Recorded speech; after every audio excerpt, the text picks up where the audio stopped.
বন্ধুসকল, আজি মোৰ বিষয়বস্তু হৈছে যে ব্ৰহ্মাণ্ডে, ঈশ্বৰে বা ভগৱানে কেনেকৈ বুজি পায়, কেনেকৈ জানে আমি কি বিচাৰোঁ। আমি সকলোৱে জানো এখন ব্ৰহ্মাণ্ড আছে আৰু সেই ব্ৰহ্মাণ্ডই ঈশ্বৰ বা ভগৱানৰ বাসস্থান। আৰু আমি সদায় ভগৱানক বিশ্বাস কৰোঁ আৰু সেই বিশ্বাসতে আমি চাকি বন্তি জ্বলাওঁ, প্ৰাৰ্থনা কৰোঁ আমাৰ মনোকামনা সিদ্ধিৰ কাৰণে। আৰু আমি জানো যে ভগৱানে আমাক দিয়ে, কিন্তু তাতে বহুতৰ প্ৰশ্ন থাকে, বহুতৰ প্ৰশ্ন মনত থাকে যে আমিতো বহুত মন্দিৰত গৈছোঁ, বহুত নামঘৰত গৈছোঁ, শৰাইও দিওঁ বা আমি চাকি বন্তিও জ্বলাওঁ, আমি প্ৰাৰ্থনাও কৰোঁ, তথাপিও আমাৰ মনোকামনা সিদ্ধি হোৱা নাই, মনোবাঞ্ছা পূৰণ হোৱা নাই। আমি কিদৰে বিচাৰিলে আমি ঈশ্বৰক পাম? তো আমি কিদৰে বিচাৰিলে আমি ঈশ্বৰক পাম? আমি বিচাৰোঁ ঈশ্বৰক, আমি যিকোনো সমস্যাক লৈ পেলাই ঈশ্বৰক বিচাৰোঁ। আমি ঈশ্বৰক বিচাৰিলে নাপাওঁ, আমি ঈশ্বৰৰ লগত কানেক্টিভিটি কৰিব লাগিব। ঈশ্বৰৰ লগত এটা আমাৰ এনাৰ্জিৰ কানেক্টিভিটি থাকে, আৰু যদি ঈশ্বৰৰ লগত আমাৰ এনাৰ্জি, আমাৰ অনুভৱৰ কানেক্টিভিটি থাকে, তেতিয়াহ'লে আমি কি কৰিব লাগিব? আমি বিচাৰিব নালাগিব, আমি ফিল কৰিব লাগিব, অনুভৱ কৰিব লাগিব। আমাৰ যি সমস্যা আছে, যি আমাৰ আৱশ্যক, যি দৰকাৰ, যি বস্তু আমাক লাগে, তাক লৈ পেলাই আমি অনুভৱ কৰিব লাগিব। আৰু যেতিয়া অনুভৱ কৰিম নহয়, তাত আনন্দ থাকিব লাগিব, মনত আনন্দ, মনত আমি ফুল বিশ্বাসেৰে, সম্পূৰ্ণ বিশ্বাসেৰে ঈশ্বৰক ফিল কৰিব লাগিব, অনুভৱ কৰিব লাগিব। তেতিয়া বহুতে ক'ব যে আমিতো সমস্যাত পৰি থাকোঁ, আমি দুখ কষ্টত থাকোঁ, তো মই কেনেকৈ আনন্দ কৰিম, কেনেকৈ মানে মনত আনন্দ আনিম? তো চাওক, সমস্যা আমাৰ নিজৰ পৰা উৎপন্ন হয়। আমি নিজেই পৰিস্থিতি ক্ৰিয়েট কৰোঁ আৰু তাৰ পৰাই আমি সমস্যা পাওঁ। আৰু ঈশ্বৰে যে আমাক সমস্যাখিনি দিছে, তাৰ বাবে ঈশ্বৰক ধন্যবাদ জনাওঁ। আমি সদায় ধন্যবাদ জনাব লাগে যে হে প্ৰভু, হে ঈশ্বৰ, তুমি যে মোক বাছনি কৰিলা এইখিনি সমস্যাৰ বাবে, তুমি এই সমস্যাখিনিৰ সৈতে যুঁজিবৰ কাৰণে তুমি যে মোক বাছনি কৰিলা, তাৰ বাবে ধন্যবাদ। আমি যেতিয়া ঈশ্বৰক কৃতজ্ঞতা জনাম আমাৰ সমস্যাখিনিৰ বাবে, আমাৰ বিপদখিনিৰ সৈতে, তেতিয়া আমাৰ মনত অলৰেডি পজিটিভ ভাইব্ৰেশ্যন উৎপন্ন হয়, আমাৰ অলৰেডি মনটো আনন্দ হৈ যায়। আমি সেইবিলাক নকৰোঁ, আমি নিগেটিভগাল মূৰত লৈ পেলাই, মগজত লৈ পেলাই সম্পূৰ্ণ নিগেটিভ হৈ থাকোঁ। আৰু নিগেটিভ মনত যদি ভগৱানক, ঈশ্বৰক বিচাৰোঁ, আমি পাম জানো? কেতিয়াও নাপাম। যে হে প্ৰভু, হে ঈশ্বৰ, মই বিপদত পৰি গৈছোঁ, মোক ৰক্ষা কৰা, মই পাম, তেতিয়া পাম জানো? কেতিয়াও নাপাওঁ। গতিকে আমি ফিল কৰিব লাগিব, আমি অনুভৱ কৰিব লাগিব, ঈশ্বৰক অনুভৱ কৰিব লাগিব আমাৰ সমস্যাখিনি, আমাৰ বিপদৰ পৰা উদ্ধাৰ পাবৰ কাৰণে। ঠিক আছে, আমি ফিল কৰিব লাগিব, এটা ফিলত। যেনেকৈ আগতে চাওক দেই, আগতে মুনিসকলে এটা জেগাত বহি লৈ পেলাই তপস্যা কৰে, ধ্যান কৰে, তেওঁ কোনো সমস্যা মনত নানে, কোনো বাহিৰা কথা মনলৈ আহিবলৈ নিদিয়ে, একো কথা মনলৈ আহিবলৈ নিদিয়ে, একান্ত মনে ফিল কৰে, অনুভৱ কৰে ঈশ্বৰক পাবৰ কাৰণে, ঈশ্বৰৰ লগত কানেক্ট হ'বৰ কাৰণে। ঈশ্বৰক কানেক্ট হ'বৰ কাৰণে তেওঁলোকে শান্ত মনে ধ্যান কৰে। আৰু সেই মুনিসকলৰ ধ্যান ভংগ কৰিবৰ কাৰণে স্বৰ্গৰ পৰা উৰ্বশীৰ দৰে সুন্দৰী সুন্দৰী নাৰীক পঠিয়াইছিলে, যাতে তেওঁলোকৰ মনটো খেলি মেলি হৈ যায়, আৰু খেলি মেলি হৈ যায় মানে যোনটো ঈশ্বৰৰ লগত যোনটো কানেক্ট হ'ব বিচাৰিছে, কানেক্টটো আঁতৰ খাই যায়। তেওঁলোকৰ ধ্যানটো কিমান মানে উচ্চ পৰ্যায়ৰ হ'ব লাগিব আপোনালোকে চিন্তা কৰক। কিন্তু মুনিসকলৰ দৰেতো আমি হ'ব নোৱাৰোঁ, কিন্তু মুনিতকৈ অলপতো বেলেগ কৰিব পাৰিম। আৰু সেইকাৰণে কি, আমি নিজক কিছুমান বস্তু, আমাৰ গতিবিধি, আমাৰ জীৱনৰ যিখিনি গতিবিধি, আমাৰ ভাৱনা, আমাৰ চিন্তাধাৰা, সেইখিনি সলনি কৰিব লাগিব। আৰু যেতিয়া সলনি কৰি পেলাই সম্পূৰ্ণ পজিটিভিটিত ঈশ্বৰক ফিল কৰি, তেতিয়া ঈশ্বৰে লগত কানেক্ট হয়। তো সেই গতিবিধিবিলাক কেনেকুৱা হ'ব? যেনেকৈ আমি সততাত থাকিব লাগিব, সদায় সততাৰে কাম কৰিব লাগিব, আমি সদায় সততাক অন্তৰত ৰাখিব লাগিব। এই বুলি নহয় যে মানুহক দেখুৱাই মই সততা হ'লোঁ আৰু ইফালে মানে বেলেগ ধান্দা, তো সেইটো নহ'ব। সততা বুলি ক'লে সততা। অলপ দিনৰ আগতে মই দোকান এখনলৈ গৈছিলোঁ, দোকানখনত কি হ'ল, মই 300 টকাৰ বস্তু ল'লোঁ। 300 টকাৰ বস্তু ল'লোঁ, মই 500 টকা এটা দোকানীজনক দিলোঁ। 500 টকা দোকানীজনক দিয়াৰ লগে লগে দোকানীজনে কি কৰিলে, মোক ঘূৰাই দিব লাগে 300 টকা, 200 টকা, মোক ঘূৰাই দিছে 300 টকা। মানে 100 টকা পইচা মোক বেছিকৈ ঘূৰাই দিলে। এতিয়া এই 100 টকা পইচা মই পকেটত লৈ গুচি আহিম, এই যা দোকানীজনে দেখা নাই বাদ দে, দিলে আৰু পালোঁ গুচি যাওঁ, আমি গুচি আহিলোঁ। ঠিক আছে, তো আমাৰ ঈশ্বৰে অলৰেডি আমাৰ যোনটো মানে মনৰ ভাৱনা, ফিলিংছত গম পাই গ'ল ঈশ্বৰে যে তইতো লৈছই, তোক কেনেকৈ দিম মই আৰু, তইতো মানে পাইছই, তো আকৌ কেলে বিচাৰিলে তোক দিম, তেনেকুৱা কথা হয় ন। তইতো পাইছই, আকৌ মই কেলে দিম।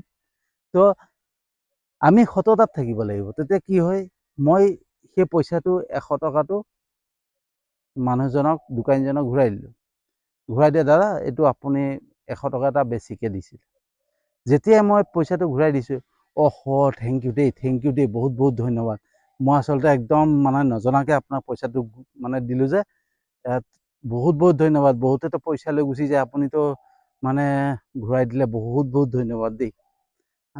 তেতিয়া কি হয়, সেই ব্যক্তিজনে যেতিয়া মোক অন্তৰৰ পৰা ধন্যবাদ দিব, এটা ৰিয়েকশ্যন ফিল কৰি পেলাই ধন্যবাদ দিব খুব উৎসাহেৰে, তেতিয়া তাৰ পৰা পজিটিভ ভাইব্ৰেশ্যন উৎপন্ন হয়। সেই পজিটিভ ভাইব্ৰেশ্যন মোৰ তালৈ আহিব। তেতিয়া এটা কি হ'ব, আমাৰ পজিটিভ কানেকশ্যন ঈশ্বৰৰ লগত কানেক্ট হ'ব, এটা ফ্ৰিকুৱেঞ্চিৰ দ্বাৰা কানেক্ট হ'ব। ফ্ৰিকুৱেঞ্চি বুজি পাইছে ন? যেনেকৈ আমি ধৰক কিবা এটা চেনেল, ধৰক ৰেডিঅ'ৰ চেনেল এটা মিলাবলৈ, কোনটো চেনেলত গান গায়, সেই চেনেলটো মিলাব লাগিব ন, মিলালেহে তাত গানটো গাব। যদি মই এনেই পকাই থাকোঁ তেতিয়া গানটো নাগায়। তো চেনেলটো মিলাব লাগিব। তো যেতিয়া চেনেলটো ৰাইট মানে ফ্ৰিকুৱেঞ্চিত মিলিব, তেতিয়া গানটো বাজে। তো তেনেকৈ আমি যেতিয়া সততাৰে ৰাইট ফ্ৰিকুৱেঞ্চিত কাম কৰিছোঁ, শুদ্ধ ফ্ৰিকুৱেঞ্চিত কাম কৰিছোঁ, তেতিয়া সেই ফ্ৰিকুৱেঞ্চিটো কানেক্ট হয় ঈশ্বৰৰ লগত। ঈশ্বৰৰ লগত ফ্ৰিকুৱেঞ্চি কানেক্ট হৈ গ'ল। আমাৰ মনোভাৱৰ কানেকশ্যন অলৰেডি কানেক্ট হোৱা আৰম্ভ কৰিছে। ঠিক আছে, তো আমি সদায় সততাত কাম কৰি যাব লাগিব। লগতে কি, আমি আমাৰ ভাৱনাখিনি, আমাৰ ভাৱনা কেনেকুৱা, সমাজৰ প্ৰতি ভাৱনা কেনেকুৱা, মানুহৰ প্ৰতি ভাৱনা কেনেকুৱা, ঘৰখনৰ পৰিয়ালৰ প্ৰতি ভাৱনা কেনেকুৱা, আমাৰ ভাৱনা দিয়াৰ ভাৱনা নে লোৱাৰ ভাৱনা, আমি মানুহক দিব বিচাৰোঁ নে ল'ব বিচাৰোঁ, আমি কাৰোবাৰ পৰা হৰলুকি কৰিব বিচাৰোঁ, প্ৰবঞ্চনা কৰিব বিচাৰোঁ, নে কাৰোবাক দান দিব বিচাৰোঁ, তাৰ ওপৰত নিৰ্ভৰ কৰে। ঠিক আছে, তো মই সমাজলৈ নাযাওঁ, মই নিজৰ ঘৰখনৰ কথাই কৈছোঁ, নিজৰ পৰিয়ালটোৰ কথাই কৈছোঁ মই। তো মোৰ এতিয়া 2টা ককাই ভাই আমাৰ। ঠিক আছে, মই ডাঙৰ, মোতকৈ সৰু এটা আছে। তো মই এতিয়া যদি ভাবোঁ যে মোৰ এইখিনি সম্পত্তি আছে, অলপ মই বেছিকৈ লওঁ, তাক বাদ দে, সি যদি কাজিয়া কৰে তাৰ লগত তৰ্ক কৰিম, তাৰ অলপ অংশ মই লৈ লওঁ, মই অলপ বেছিকৈ ল'ম, মই ডাঙৰ নহয় জানো। তো মই লোৱাৰ যদি মনোভাৱ আছে, মোৰ ভাৱনা যদি লোৱাৰ আছে নহয়, তেতিয়াহ'লেতো ৰং ছাইডত গৈ আছে। আৰু যদি মই ভাবোঁ যে নাই ভাইটি হয়, ভাই হয়, সি যিমান লৈ ল'ব, সি তাৰ নিজৰ ইচ্ছামতে লৈ লওক, তাৰপিছত মই চিন্তা কৰিম। তো মোৰ দিয়াৰ ভাৱনা, পজিটিভ ভাইব্ৰেশ্যন উৎপন্ন হৈছে, পজিটিভ কানেক্টিভিটি হৈ আছে। মই ঘৰত কিবা এটা বস্তু লৈ আহিছোঁ, আনি পেলাই মই ৱাইফক কৈছোঁ অলপ লুকুৱাই ৰাখা, আৰু অলপ আমি গোটেইকেইটাই ভাগাই খাম, আৰু অলপ লুকুৱাই ৰখাৰ পিছত আমি খাম। সেইটো ভাৱনা, আমি লুকুৱাই ৰখা দিয়াৰ ভাৱনা নহয়, মানে লুকুৱাই ৰখা, নিজৰ বাবে ৰখা, নিজৰ বাবে চিন্তা কৰা, যিকোনো নিজৰ বাবে যোনটো নিজৰ স্বাৰ্থৰ কাৰণে চিন্তা ভাৱনাটো উৎপন্ন হয় নহয়, সেই ভাৱনাটো হৈছে ৰং। আমি দিয়াৰ ভাৱনা থাকিব লাগিব, খোলা মনৰ থাকিব লাগিব। বস্তুটো আনিছোঁ, সকলোৰে লগত মিলি খাম, লৈ আনা, কিবা চাহ তাহ নাই, আমি এইটো লৈ আহিছোঁ, একেলগে খাম, সেইটো ভাৱনা। তাৰপিছত আহে কি, আমাৰ হৃদয়। সেই ভাৱনা যদি আমাৰ শুদ্ধ হৈ যায় নহয়, তেতিয়া পজিটিভিটি ঈশ্বৰৰ লগত কানেক্ট হয়। ঠিক আছে, আমি শুদ্ধ ভাৱনাত থাকিব লাগিব। তাৰপিছত হৃদয়খন কেনেকুৱা, আমাৰ অন্তৰখন কেনেকুৱা। ঠিক আছে, অন্তৰৰ ওপৰত নিৰ্ভৰ কৰিব, আমি হৃদয় কেনেকুৱা, আমি বেলেগৰ ভাল চিন্তা কৰোঁ নে বেয়া চিন্তা কৰোঁ, আমাৰ আনৰ অহিত চিন্তা কৰোঁ নে ভাল চিন্তা কৰোঁ। ঠিক আছে, তাৰ ওপৰত নিৰ্ভৰ কৰে। আমি কাৰোবাক ঘৰত মানে চুৰ হৈ গ'ল বা কিবা এটা বিপদ আপদ হৈছে, তেতিয়া আমি কি ভাবিম, ইছ ৰাম, এই মানুহৰ এনেকুৱা বিপদ হৈছে, যে অলপ সহায় চহায় কৰিব পৰাহেঁতেন, বা কাৰোবাৰ ঘৰত চুৰ হৈ গ'ল, কেলৈ বাৰু এনেকুৱা হয় বাৰু, এনেকুৱা হ'ব নালাগে, এই ইমান কষ্টত বস্তুবিলাক গোটাইছিলে বা কিবা লৈছিলে, চব চোৰে লৈ গ'ল, সেই ঈশ্বৰ এনেকুৱা কৰিব নালাগে আৰু। তো কি হয়, আমাৰ পজিটিভিটি হয়। তেতিয়াই ওপৰত ঈশ্বৰে চিন্তা কৰে, এই ব্যক্তিজনে আনৰ কথা ভাল চিন্তা কৰিছে, আনৰ বাবে দুখ কৰিছে, হয়নে? তো এই ব্যক্তিজনৰ এনেকুৱা হ'ব নালাগে জীৱনত, তেনেকুৱা সমস্যা বা যেনেকুৱা আমাৰ লগত নহয় তেতিয়া, ঠিক আছে। আৰু এটা বস্তু হৈছে কি, যেতিয়া জেলেছ ফিল কৰোঁ, আমি হিংসা কৰোঁ, আনৰ উন্নতি দেখি, আনৰ ভাল দেখি পালে আমি হিংসা কৰোঁ ন, এইবিলাক কি হৈছে, এইবিলাক এনেকৈ হয় নেকি, এইবোৰ ক'ৰবাৰ পৰা কিবা কৰিছে, আমুক তামুক কৰি পেলাই আমি হিংসা কৰোঁ, জেলেছ ফিল কৰোঁ।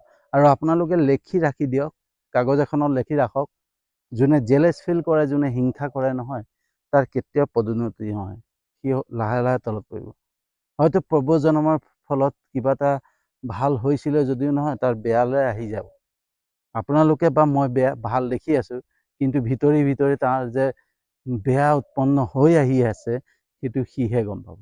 তো আমি আনৰ মানে কেনেকৈ পূৰ্বজন্মৰ ফলত ভাল হয় বা পিছত কৰ্মৰ থ্ৰুৱেদি বেয়া হৈ যায়, সেই বস্তুটো তেওঁ ফিল কৰিব, আমি গম নাপাওঁ, ঠিক আছে। কাৰণ আমিতো ভাল চিন্তা কৰোঁ, সকলোৰ ভাল দেখা পাম ন, তো সেইটো কাৰণে আমি বেলেগৰ বেয়াটো নেদেখোঁ। তো কি হয়, আনৰ উন্নতিত আমি সুখী হ'ব লাগিব। আৰু যেতিয়া আনৰ উন্নতিত সুখী হ'ম নহয়, তেতিয়াহ'লে আমি লাহে লাহে আমাক ঈশ্বৰে চিন্তা কৰিব যে ই আনৰ এইবিলাক দেখি পালে খুব ফূৰ্তি পায়, খুব ভাল পায়, ইয়াকো দিব লাগিব। তেতিয়া ঈশ্বৰে দিয়া আৰম্ভ কৰে। আমি উপহাৰ পোৱাৰ আশা কৰিব লাগিব। আমি বিচাৰিলে নাপাওঁ, বিচাৰিলে ক'তো একো নাপায়।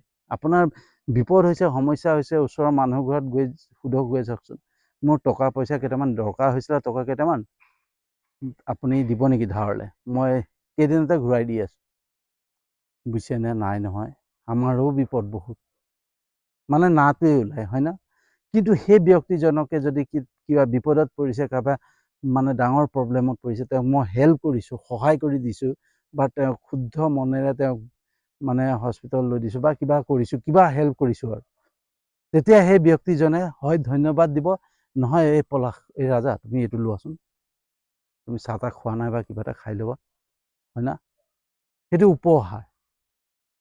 তো এই উপহাৰ পোৱাৰ আশা কৰিব লাগে। আমি মানে বিচৰা চিন্তা কৰিব নালাগে, উপহাৰ পোৱাৰ আশা কৰিব লাগে। আমি ঈশ্বৰৰ পৰা উপহাৰ বিচাৰিব লাগিব। আৰু সেইটো কাৰণে সদায় সততা, ভাল ভাৱনা, ভাল চিন্তাধাৰা, ভাল মানে অন্তৰৰ মানুহ হ'ব লাগিব। আমি শুদ্ধ মনত আনৰ হিংসা কৰা, আনৰ উন্নতিত মানে জেলেছ ফিল কৰা, বা মানে মনত বিভিন্ন ধৰণৰ বেয়া চিন্তা লৈ পেলাই আমি যদি ঈশ্বৰক বিচাৰোঁ, আমি ঈশ্বৰক কেতিয়াও নাপাওঁ। শুদ্ধ চিন্তাৰে কানেক্টিভিটি কৰিব লাগিব, ঈশ্বৰৰ লগত ফ্ৰিকুৱেঞ্চি এটাত মেটচ কৰাব লাগিব, নিজৰ কানেক্ট কৰি পেলাই আমাৰ ভাল কামবিলাকৰ, আৰু ফিল কৰিব লাগিব, অনুভৱ কৰিব লাগিব যে সেই ঈশ্বৰ, তোমাক ধন্যবাদ দিছোঁ গোটেই জীৱনটোৰ কাৰণে, তোমাক ধন্যবাদ দিছোঁ সকলোৰে বাবে। তে ফিল অনুভৱ যেতিয়া আমি শুদ্ধ মনেৰে কৰিম নহয়, তেতিয়া শুদ্ধ মনেৰে বস্তুবিলাক আমি উপহাৰ পোৱা আৰম্ভ কৰিম ঈশ্বৰৰ পৰা। তো এনেকেই ঈশ্বৰৰ পৰা পোৱা যায়, আৰু এনেকেই ঈশ্বৰে গম পায়, এটা এনাৰ্জিত, এটা ফ্ৰিকুৱেঞ্চিৰ মাধ্যমেৰে ঈশ্বৰে গম পায় যে আমি কি বিচাৰোঁ, কি দৰকাৰ, কি আৱশ্যক। আমি বিচাৰিব নালাগে, ঈশ্বৰে নিজেই সকলো চিন্তা কৰে, সকলো মানে গম পায়, ঠিক আছে। তো কেনেকুৱা লাগিলে জনাব ভিডিঅ'টো, যদি ভাল লাগিছে যিমান পাৰে শ্বেয়াৰ কৰিব, যাতে সকলোৰে ভাল হয়, সকলোৱে এই নিয়মবিলাক বুজি পাই, জানি পালে তেওঁ যাতে শুদ্ধ মনেৰে ঈশ্বৰক অনুভৱ কৰিব পাৰে, আৰু সমস্যাৰ পৰা পৰিত্ৰাণ পাব পাৰে। আৰু সকলোৰে ভাল চিন্তা কৰিয়ে, সকলোৰে কথা চিন্তা কৰি এনেধৰণৰ ভিডিঅ' বনোৱাৰ চিন্তা চৰ্চা কৰিলোঁ, যাতে সকলোৰে ভাল হওক, সকলোৰে ভাল কামনা কৰিয়ে এই ভিডিঅ'বিলাক আগবঢ়াই আছোঁ। গতিকে আপোনালোকে যদি সঁচাকৈ মোৰ ভিডিঅ'বিলাক ভাল পাইছে নহয়, তেতিয়াহ'লে মোৰ ইউটিউব চেনেলটো ছাবস্ক্ৰাইব কৰি দিব, আৰু মোৰ ফেচবুক প্ৰফাইলত ফ'ল' কৰি ল'ব। এই মানে ফ্ৰেণ্ড ৰিকুৱেষ্ট পঠিয়ালে মই নাপাওঁ, 5000 ফুল হৈ গৈছে, গতিকে একচেপ্ট কৰিব নোৱাৰোঁ। গতিকে আপোনালোকে ফ'ল' কৰিব, ফ'ল' কৰিলে পাই যাম। ঠিক আছে, তো আজিলৈ ইমানতে সামৰণি মাৰিছোঁ। আৰু এটা নতুন বিষয়বস্তু লৈ আহি আছোঁ।